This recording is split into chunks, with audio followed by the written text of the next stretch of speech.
again, everyone. This is the second part of the 2.13 lesson, Embracing the Peace. And we were in the midst of the lesson reading, and we're going to start here with Motor Cars for the Multitudes on page 648. In the 1920s, mass-produced automobiles dramatically transformed people's lives. Back in 1913, workers at Henry Ford's plant took 12 to 14 hours to build a single car. But after Ford installed the world's first moving assembly line, by the mid-1920s, his employees were churning out a Model T in less than half a minute. How did this come about? So from 14 hours to half a minute? From quadricycle to Model T. Since his childhood days on a Michigan farm, Henry Ford had been fascinated by the idea of building, as he called it, a machine that would travel the roads.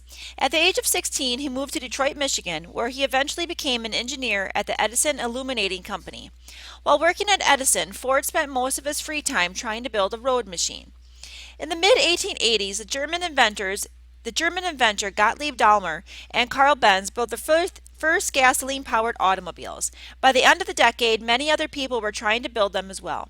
Ford wanted to make a car that was lighter, faster, and cheaper than anyone else's. He rented a shed and enlisted friends to help him build what he called a quadricycle, a small chassis with 4 bicycle wheels and simple gasoline engine. Ford was soon driving around Detroit at all hours, and his wife and son sitting on a board next to him. His gasoline buggy, he later wrote, was considered to be something of a nuisance, for it made a racket and scared horses. Ford left his job at the Edison Power Company to join some investors in starting the Detroit Automobile Company. Many people thought he was crazy. At first, Ford later recalled, the horseless carriage was considered merely a freak notion, and many wise people explained why it could never be more than a toy for rich people. In fact, only the rich could afford a car or truck made by the Detroit Automobile Company. The vehicles were built one at a time in a painfully slow process. Ford left the Detroit Automobile Company in 1902, but kept designing cars. I will build a motor car for the great multitude, he resolved. In 1903, Ford started the Ford Motor Company. He set out to mass produce a simple, sturdy car, so low in price that no man making a good salary will be unable to own one. Ford explained, the less complex an article, the easier it is to make, the cheaper it may be sold, and therefore the greater number may be sold. Ford and his engineers experimented with several models named after letters of the alphabet. Ford was at last satisfied with the Model T, getting towards the end of the alphabet. But even Model Ts were expensive, costing $825 at a time when the average worker earned less than $250 a day. The problem, Ford realized, was that the production still took too long. The assembly line. Ford and his colleagues examined other industries, including the disassembly line used in meatpacking industry. They set up an assembly line to build Model T cars. Conveyor belts delivered automobile parts to the workers, each of whom performed one particular task, such as adding a clamp or tightening a bolt. The assembly line allowed Ford to reduce the amount of time it took to build a car from 12.5 hours in 1912 to 1.5 hours in 1914. Ford also saved time by using interchangeable parts. Thinking back to Eli Whitney and the concept of interchangeable parts. Ford and his team refined the assembly line production of Model Ts to 84 steps. He brought in the scientific management expert Frederick Winslow Taylor to construct time and motion studies to increase the efficiency of each step in the process. On the assembly line, as motors and machines replaced slower human hands, workers found themselves performing the same simple tasks day in and day out. Once, twice, and so on for 6, 8, 10 hours, observed a visitor to the Ford Motor Factory. Day after day, year after year, the chain never stops, the pace never varies. While assembly line work was dull and unfulfilling, it led to greater efficiency in production, which allowed Ford to lower the cost of a Model T from $550 in 1914 to $440 in 1915 and to $290 in 1924. Millions of Americans could afford to buy Model Ts, or Tin Lizzies as they were sometimes called. After Ford doubled his workers' wages to $5 a day, a very good wage at the time, they could afford to buy the cars they produced. And just as Ford has planned, many did. And look at the picture in the caption here. The assembly line created efficiency of production. Here, workers assemble cars at the Ford Motor Company factory. Next page. Cars change the way the people live. Here, let's look at the picture before we read, though. Ford did bring cars to the masses. By 1929, 23 million motor vehicles were using America's rudimentary road system, which would be as something coming up later, building better roads. But now that we have all these cars, look at those cars. That's quite the traffic jam for the 1920s. Ford succeeded in bringing motor cars to the multitudes, and affordable automobiles changed the way Americans lived. And the 1920s were the first decade in which automobiles came into wide use. By 1929, more than 23 million cars and trucks were rolling along America's primitive road system. Close to 20% of Americans owned cars. The dramatic increase in the number of cars demanded the building of more roads. Along these roads, new businesses, not the least of which were gas stations, sprang up. As the automobile industry boomed, so did the industries that supplied the parts and materials for cars, including rubber, glass, and steel. Oil refineries worked overtime to meet the demands for gasoline. As Americans took to the highways, some moved in from the city to the suburbs since they could now drive to work. The work week grew shorter, and they took to the road for leisure and tourism.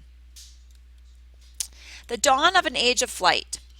Still, the 1920s saw dramatic achievements in the still fledgling technology of aviation, including the world's first nonstop transatlantic flight. These exciting achievements were made possible in part by bold experiments in the preceding decades.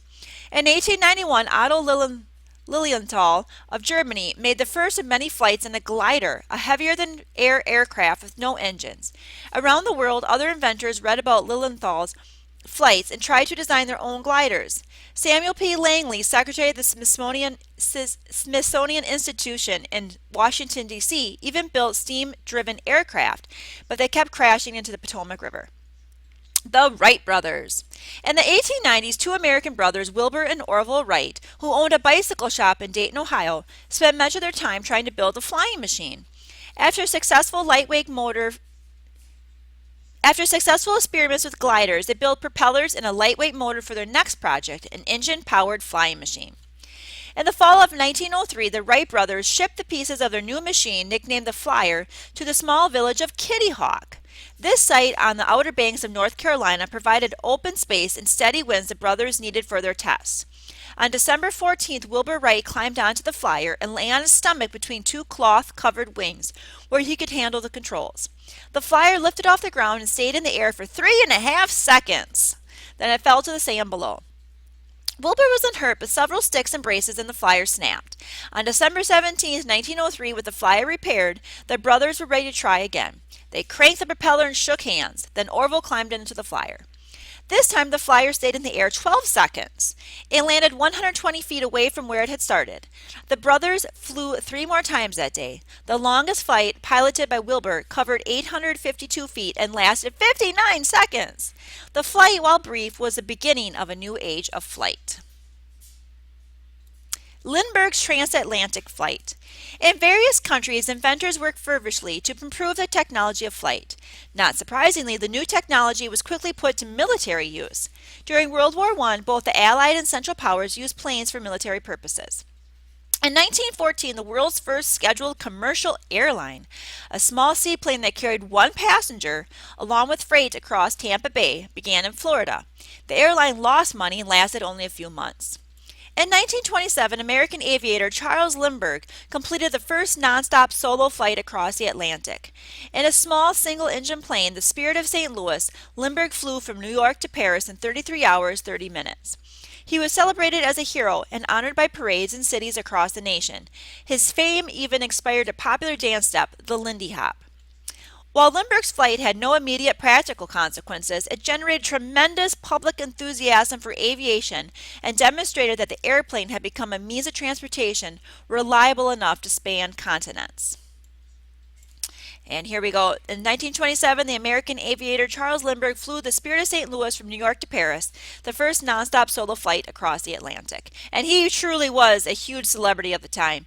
It really, and Charles Lindbergh, one of the consequences of his huge celebrity, one of his children were kidnapped for ransom and later was found dead, which was a huge tragedy at the time, but it's, Lindbergh, because of that, he was a major celebrity of the time.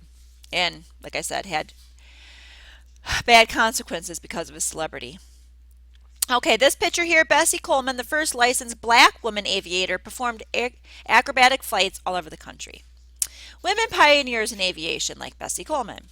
A year after Lindbergh's historic flight, Amelia Earhart became the first woman to fly across the Atlantic Ocean as a passenger, not a pilot.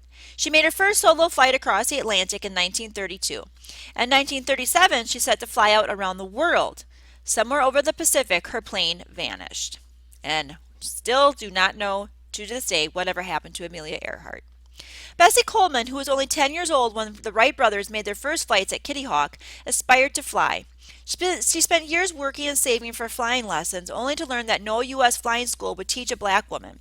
So she took a boat to France, convinced a school to accept her, and spent more than a year in training. She returned to the United States in 1921, the world's first licensed black woman pilot. Coleman spent the next few years performing acrobatic flights all over the country. In Europe and North America, stunt pilots flew from town to town, holding races and air circuses in which they showed off their tricks in the air. Coleman became a celebrity, dazzling audiences with her loop-the-loops, rolls, and tailspins. In 1926, Coleman and another pilot lost their lives in a flying accident. Both Coleman and Earhart embody the daring and determination of those early pilots who helped lead the world into the age of flight. And we will stop here for lesson 2.13. Be sure that you have gone through your reading guide and filled out what you can. You may go ahead to lesson 2.15 and get the lesson answer key there to check your answers so far. And we will continue with the rest of the reading in lesson 2.14.